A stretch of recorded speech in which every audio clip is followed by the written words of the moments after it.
বন্ধুরা, এই ভিডিওটিতে ISL Indian football super cup নিয়ে গুরুত্বপূর্ণ আপডেট দেবো। যেমন মোহনবাগানের সপ্তম বিদেশি নিয়ে কিন্তু হিউজ আপডেট দেওয়ার আছে। রোনাল্ডো গোয়ার বিরুদ্ধে খেলবে কিনা সেটার কনফার্মেশন জানাবো। সুপার কাপ তার ফরম্যাট কিরকম হবে, কোন কোন আইএসএল ক্লাব সুপার কাপে পার্টিসিপেট করবে না, সুপার কাপের এই বছর হিউজ রিওয়ার্ডসগুলো কী কী হবে, তার পাশাপাশি এসিএল 2 এ মোহনবাগানের প্রথম ম্যাচ নিয়েও কিছু ডিটেলস দেওয়ার আছে। তো বলতেই পারি ভিডিওটা গুরুত্বপূর্ণ হবে, শেষ পর্যন্ত দেখবেন। এবং তার আগে যেহেতু এখানে আপনারা খেলার সমস্ত রকম আপডেটস পেয়ে যাবেন, তারা অবশ্যই পাবলিক ভিউ কলকাতা চ্যানেলটিকে সাবস্ক্রাইব করে বেল আইকন প্রেস করে অল করে রাখবেন। তাহলে বন্ধুরা, সর্বপ্রথমে রোনাল্ডোর আপডেটটা দিই। অবশেষে ভারতীয় ফুটবল ফ্যান্সদের স্বপ্ন পূরণ হতে পারে, কারণ ক্রিস্টিয়ানো রোনাল্ডো তিনি কিন্তু গোয়ার বিরুদ্ধে খেলতে পারেন।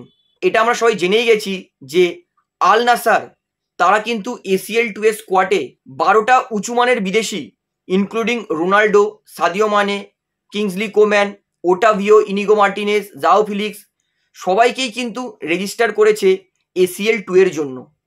এবং গোয়ার বিরুদ্ধে আমরা সবাই জানি আল নাসার তাদের খেলা আছে 22শে অক্টোবর। তো সেই ম্যাচে কিন্তু রোনাল্ডো খেলতে পারে, এমনটা কিন্তু গোয়ার মিডিয়াও জানিয়েছে। তবে সমস্যা হচ্ছে যদি রোনাল্ডো চায়, কারণ রোনাল্ডো আর আল নাসারের চুক্তিতে পরিষ্কার লেখা আছে অ্যাওয়ে ম্যাচ রোনাল্ডোকে ফোর্স করতে পারবে না আল নাসার খেলার জন্য। মানে হোম ম্যাচ রোনাল্ডোকে খেলার জন্য আল নাসার ফোর্স করতে পারবে, কিন্তু অ্যাওয়ে ম্যাচ যদি রোনাল্ডোর ইচ্ছা হয়, রোনাল্ডো যদি নিজেকে মনে হয় হ্যাঁ অ্যাওয়ে ম্যাচ খেলতে পারবো, টানতে পারবো, তাহলে কিন্তু রোনাল্ডো অ্যাওয়ে ম্যাচ খেলবে। কারণটা হচ্ছে আমরা সবাই জানি সামনে বিশ্বকাপ, রোনাল্ডো নিজেকে ফুললি ফিট রাখার চেষ্টা করছে।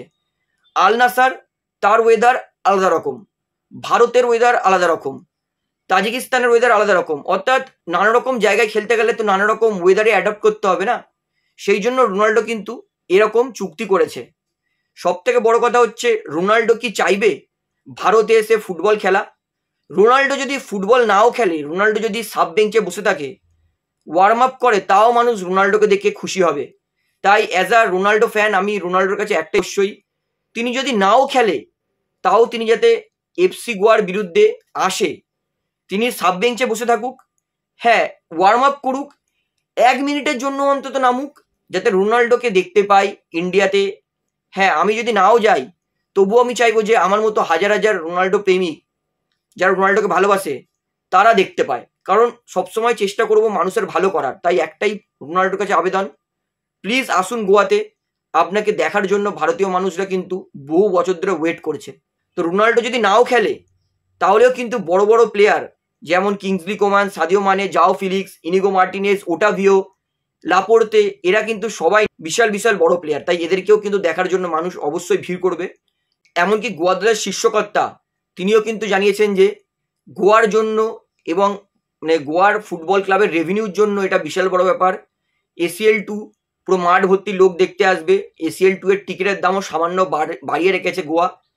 এটা আশাই যে আল নাসারের সঙ্গে ম্যাচ হলে পুরো দর্শক ভরবে এবং টিকিট থেকে অনেকটাই রেভিনিউ পাবে, যেটা ভারতীয় ফুটবল, গোয়ার ফুটবলে হেল্প হতে পারবে। তাই রোনাল্ডো কিন্তু গোয়ার বিরুদ্ধে যদি খেলতে আসতে চায় একমাত্র, তাহলেই কিন্তু রোনাল্ডো খেলতে পারে। তাছাড়া যদি রোনাল্ডো না চায় তাহলে কিন্তু গোয়ার বিরুদ্ধে রোনাল্ডো নাও খেলতে পারে। এটাই হচ্ছে ফাইনাল আপডেট। তো রোনাল্ডোর ওপরই ডিপেন্ড করছে যে রোনাল্ডো তিনি গোয়ার বিরুদ্ধে খেলতে নামবেন, তিনি কি ভারতে আসবেন, এটাই সবথেকে বড় প্রশ্ন। তো আশা করি রোনাল্ডো খেলতে আসবে কিনা ইন্ডিয়াতে পুরো ডিটেলস নিয়ে আপনাদেরকে জানিয়ে দিয়েছি। অবশ্যই কিন্তু ভিডিওটা শেয়ার করে সবাইকে সত্য কথাটা জানাবেন যে রোনাল্ডো আসছে কি আসছে না। তাহলে বন্ধুরা, এবারে আপনাদেরকে বলি এসিএল 2 এ মোহনবাগানের প্রথম ম্যাচ আহাল এফসি দলের বিরুদ্ধে। সেই ম্যাচে কিন্তু মোহনবাগান মানবীর সিংকে পাবে না, কারণ মানবীর তিনি কিন্তু এখনো চোট থেকে পুরোপুরি রিকভার করতে পারেনি, তার কিন্তু এখনো ম্যাচ ফিটনেসের অভাব আছে। মোহনবাগান দলে এই মুহূর্তে একটা জায়গায় মোহনবাগানের প্লেয়ারের একটু অভাব আছে, সেটা হচ্ছে ডান প্রান্ত। মানবীর না থাকায় কিন্তু ডান প্রান্তে কিয়ান নাসিরকে খেলতে হবে। আই হোপ কিয়ান নিজের বেস্ট পারফরমেন্সটা দেবে, কারণ আহাল এফসি যথেষ্ট ভালো দল এবং এসিএল 2 আরও গুরুত্বপূর্ণ ম্যাচ। তাই মানবীরের অভাবটা কিন্তু কিয়ান আশা করি পূরণ করবে। এবং এইবারে ভালো আপডেটটা দিই, এটা কিন্তু পুরোপুরি কনফার্ম ধরে নিন যে অ্যালবার্তো রড্রিগস মোহনবাগানের সেন্টার ব্যাক, তিনি কিন্তু প্লেইং 11-এ খেলবে। গতকাল মানে 24 ঘন্টা আগেই আমি একটা ভিডিও আপলোড করেছিলাম মোহনবাগানের প্লেইং 11-এ। সেখানে মোহনবাগানের প্লেইং 11-এ আমি 2 থেকে 3টে বিদেশির কথা বলেছিলাম যে মোহনবাগান প্লেইং 11-এ 2 থেকে 3টে বিদেশি নিয়ে শুরু করবে। সেটাই কিন্তু আরও একবার কনফার্ম করছি। আমি বলেছিলাম যে টম অলড্রেডের পাশাপাশি মেহতাব অথবা অ্যালবার্টো খেলতে পারে, তো এটা কিন্তু এবার পুরোপুরি কনফার্ম যে আমরা টম আর অ্যালবার্তো এই দুজনকে কিন্তু স্টার্টিং করতে দেখতে পারবো। এবং 3 নম্বর বিদেশি কিন্তু অবশ্যই সেটা জেসন কামিংস হবে। অর্থাৎ ভালো নিউজ হচ্ছে অ্যালবার্তো রড্রিক্স তিনি কিন্তু পুরোপুরি ফিট, ম্যাচ ফিট আছেন আহাল এফকের বিরুদ্ধে কিন্তু খেলার জন্য। তো আশা করি অ্যালবার্তোর আপডেটটা পেয়ে আপনারা সামান্য হলেও স্বস্তি পেয়েছেন।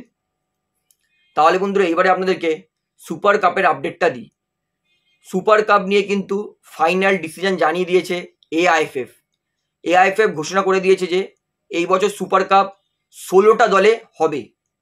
যেহেতু আই লিগের কিছু ক্লাব এখনো অবধি নিজের টিম নিয়ে কনফার্ম নয়, সেই জন্য আই লিগ থেকে মাত্র 3টে ক্লাবকেই পার্টিসিপেট করাচ্ছে।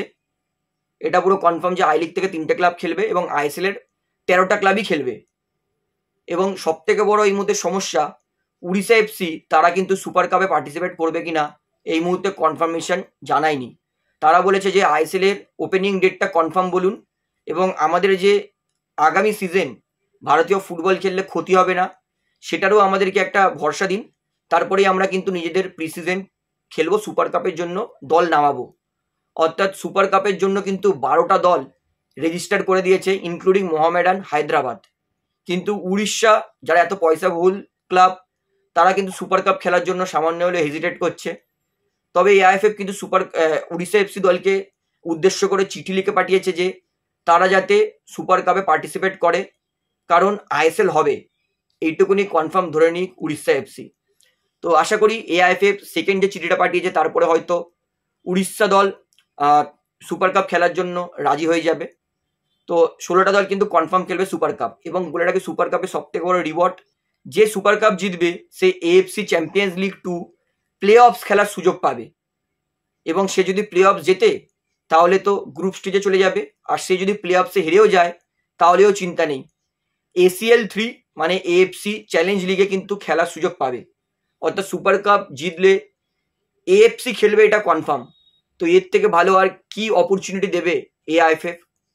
তো এটা কিন্তু কনফার্ম হয়ে গেছে যে 25শে অক্টোবর সুপার কাপ চালু হবে এবং 22শে নভেম্বর সুপার কাপ শেষ হবে। তো আশা করি সুপার কাপের পুরো ডিটেলসটা আপনাদেরকে বলে দিয়েছি, কটা ক্লাব খেলবে, কোন কোন ক্লাব খেলবে এবং কবে থেকে শুরু হবে। তো অবশ্যই সুপার কাপের এই কিন্তু আপডেটটা ভিডিওটা সবাইকে জানাবেন। তাহলে বন্ধুরা এবারে আপনাদেরকে মোহনবাগান দলের 7ম বিদেশি নিয়ে কনফার্মেশন এবং হিউজ আপডেট দেব। মোহনবাগান ম্যানেজমেন্ট প্রথমে কিন্তু 7 নম্বর 7th ফরেনারকে নেওয়ার জন্য অনেক প্লেয়ারের সঙ্গেই কথাবার্তা বলেছিল। তারপরে হোজে মলিনা তিনি কিন্তু বলেছেন যে তার মোহনবাগানের এই স্কোয়াডের ওপর পুরোপুরি ভরসা আছে, মলিনার এই মুহূর্তে 7ম বিদেশি লাগবে না। এবং সব থেকে বড় ব্যাপার, তিনি সাহাল আব্দুল সামাদের ওপর পুরোপুরি ভরসা রাখছেন। এটা সাহাল আব্দুল সামাদের জন্য একটা বিশাল বিশাল বড় অপরচুনিটি। মোহনবাগানের মতো দল যে ACL 2 খেলছে এবং সব থেকে গুরুত্বপূর্ণ ভূমিকা হচ্ছে অ্যাটাকিং মিডফিল্ডার, সেই পজিশনে সাহাল আব্দুল সামাদের ওপর পুরোপুরি ভরসা রেখেছে মলিনা। এত বড় অপরচুনিটি আমি মনে করি না গোটা আইএসএলে কোনো প্লেয়ার পাবে। তাই সাহালের কাছে বিশাল বিশাল বিশাল বড় অপরচুনিটি আছে মোহনবাগানের অ্যাটাকিং মিডফিল্ডার পজিশনে খেলার। তিনি যদি মোহনবাগান দলের অ্যাটাকিং মিডফিল্ডারের পজিশনে ভালো খেলতে পারেন তাহলে আমি কনফার্ম তিনি কিন্তু ভারতীয় দলের জন্য আপকামিং ম্যাচে বিশাল বড় গুরুত্বপূর্ণ ভূমিকা পালন করবে। তাই এটা সাহাল আব্দুল সামাদের জন্য বিশাল বড় অপরচুনিটি যে তার উপর ভরসা রেখেছে মলিনা অ্যাটাকিং মিডফিল্ডারের মতো এত গুরুত্বপূর্ণ ভূমিকায় খেলানোর জন্য। এবং বলে রাখি এই মুহূর্তে মোহনবাগান কিন্তু 7ম বিদেশি কোনো প্ল্যান করছে না। যদি সাহাল আব্দুল সামাদ ভালো পারফরমেন্স করে তাহলে এই সিজনে 7th ফরেনার ভুলে যান। যদি সাহাল আব্দুল সামাদ ভালো পারফরমেন্স করতে না পারে বা সাহাল আব্দুল সামাদের আবার ঘন ঘন ইঞ্জুরি লাগে, সেক্ষেত্রে কিন্তু জানুয়ারি ট্রান্সফার উইন্ডোতে 7th ফরেনারের কথা ভাবতে পারে মোহনবাগান। অথবা যদি ভাবুন খুবই এমার্জেন্সি দরকারি পড়েছে মোহনবাগান, সেক্ষেত্রে কিন্তু ফ্রি এজেন্ট অর্থাৎ এমন ফুটবলারকে নেবে যে কোনো ক্লাবের সঙ্গে যুক্ত নেই সেরকম বিদেশের দিকে কিন্তু ঝাঁপাতে পারে মোহনবাগান। অর্থাৎ এটাই কিন্তু বর্তমানে মোহনবাগানের 7th ফরেনার নিয়ে ফুল অ্যান্ড ফাইনাল আপডেট। এরপরে মোহনবাগানের আর 7ম বিদেশি নিয়ে আমি কোনো আপডেট দেবো না।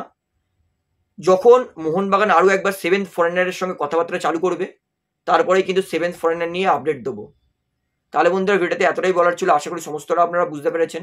তো ভিডিওটা এখানে শেষ করছি। ভিডিওটি ভালো লাগলে অবশ্যই লাইক করুন, কমেন্ট করুন, শেয়ার করুন এবং চ্যানেল নতুন আছেন সকলকে অ্যাক্টিভ অনুরোধ করে রাখবো, যেহেতু এখানে আপনারা খেলার সমস্ত রকম আপডেটস পেয়ে যাবেন।